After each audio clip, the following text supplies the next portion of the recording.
And now, it's time for another Dice Tower review with Tom Vasel. I saw the video for the Kickstarter, this when it came out in Kickstarter, I don't remember when it was, Professor Pugnacious' portfolio of perils, pugilism, and perfidy. It's a fast-paced technical deck-building game of steampunk heroes versus gothic horrors.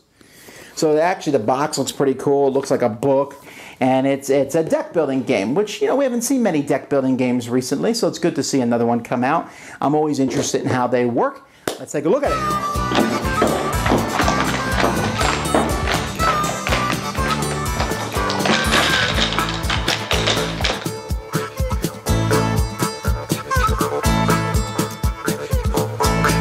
At the beginning of the game, each player is going to get a deck of cards. They're going to get 7 minor skill cards and 3 minor fight cards.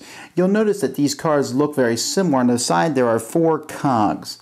And that's going to come into play over the course of the game. You're going to shuffle these cards and you're going to draw 5 of them for your turn. Everyone's going to draw 5 and then everyone's going to play simultaneously.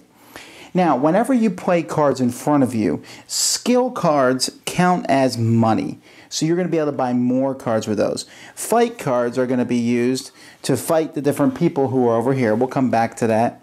And then some of the cards, like for example, this talented combatant here shows draw. When you play these, you'll get to draw more cards. And then finally, there are some cards that have failure. So when you play those cards, you will get some failure tokens that you will be able to use that round only. You can't save them from turn to turn. So everyone is going to play their cards. So let's say I drew these 5 cards. I have 1 fight and 4 skill. So for 4 skill, I can only buy from the 5 cards that are in front of me. Each player is doing that. I'm showing you a 4-player setup. So I look here. This one costs 7, 2, 5, 5, and 4. So if I bought this card, I would replace it with the top card of the deck.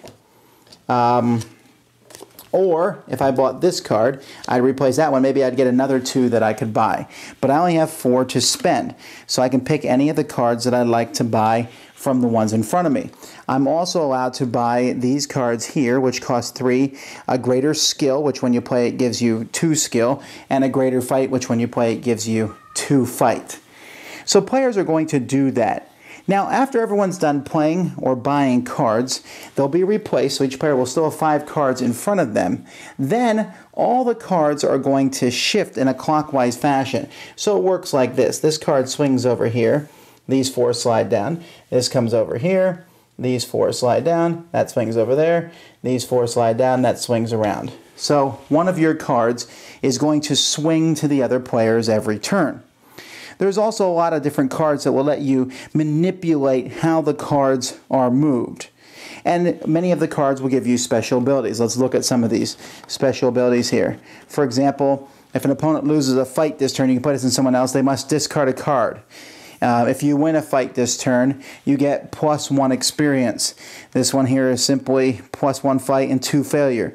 Here you can't fight this turn, but the next turn you get +2 to fight and you're immune to failure.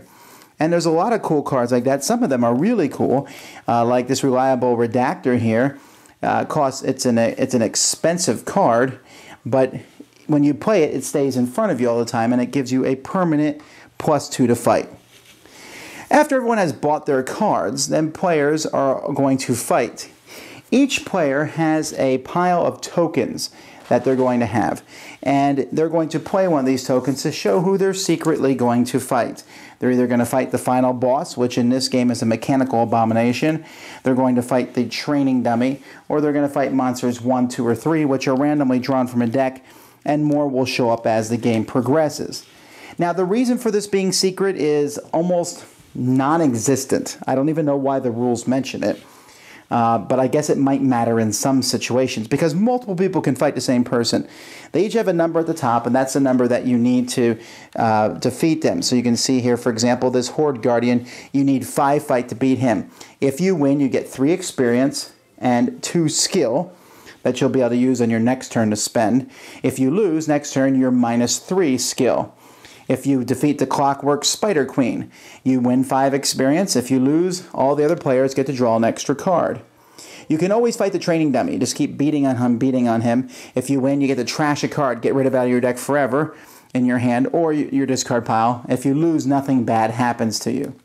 And if you want to fight this guy, the game will end. If you win, you beat him and you get 12 experience. Of course, you need 11 fight amongst 5 cards. That can be very difficult. If you lose, you get 4 experience, but then you discard 4 and you can't be the next player to target this card. So you can try to get the guy. Now, experience are these tokens here in the middle. Now, these tokens are different experience points. That's basically what they are. They're 50s and 10s and 5s and 1s, and they honestly, they give you a lot of 50s, which is kind of mind-boggling because I don't know that the score is ever going to barely go over 50. And lots of 10s. They really should have, it's a terrible distribution.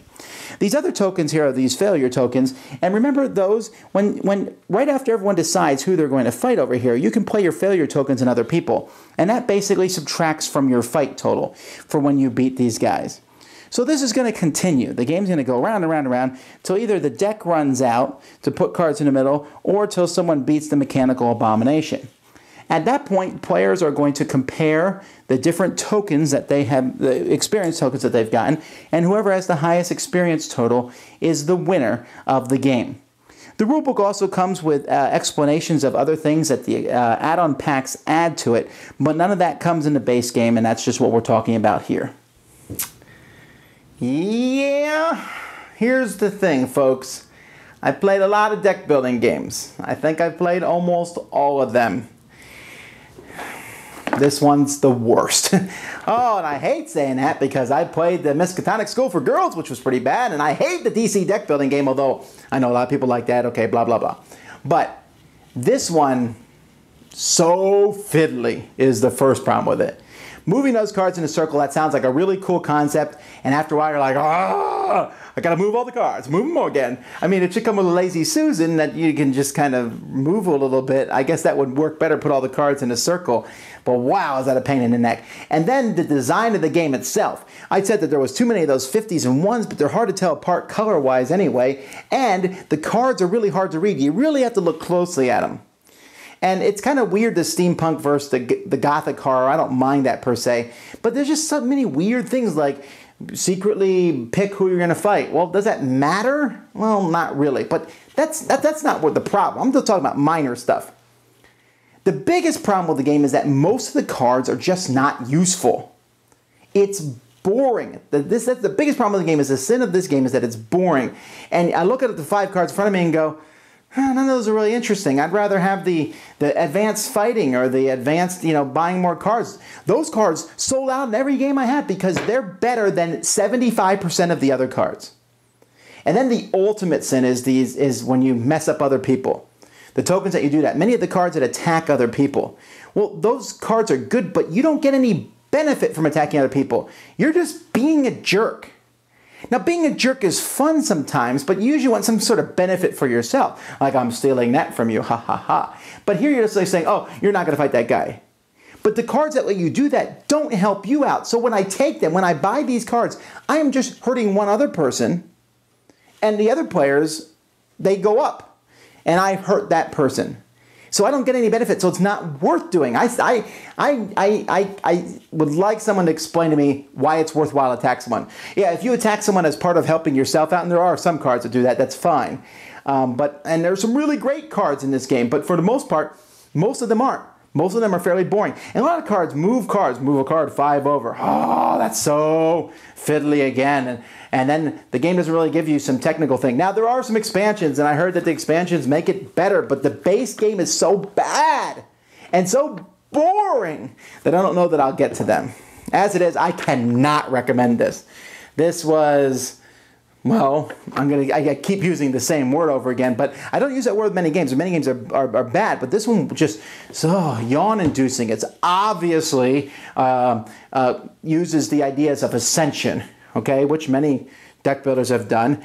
But it takes them and it's like, ooh, let's make all the cards spin in a circle. Wouldn't that be cool? You can pick secretly which guy you're going to fight. Wouldn't that be cool? You can try to mess other people up. Wouldn't that be cool? And all the answers to those, yeah, would that be cool, is no, no, no. And they still put it in the game. Boo! Not good. Sorry. Don't buy it. Thanks so much for watching the Dice Tower videos. Find more great videos and reviews, as well as our top-rated audio podcast at Dicetower.com. You can also find other great shows at Dicetowernetwork.com. I'm Eric Summerer, and you've been watching The Dice Tower. The Dice Tower is sponsored by Cool Stuff Inc., where you can find great games for great prices. Cool stuff in stock. Check them out at CoolStuffInc.com. Shut the door.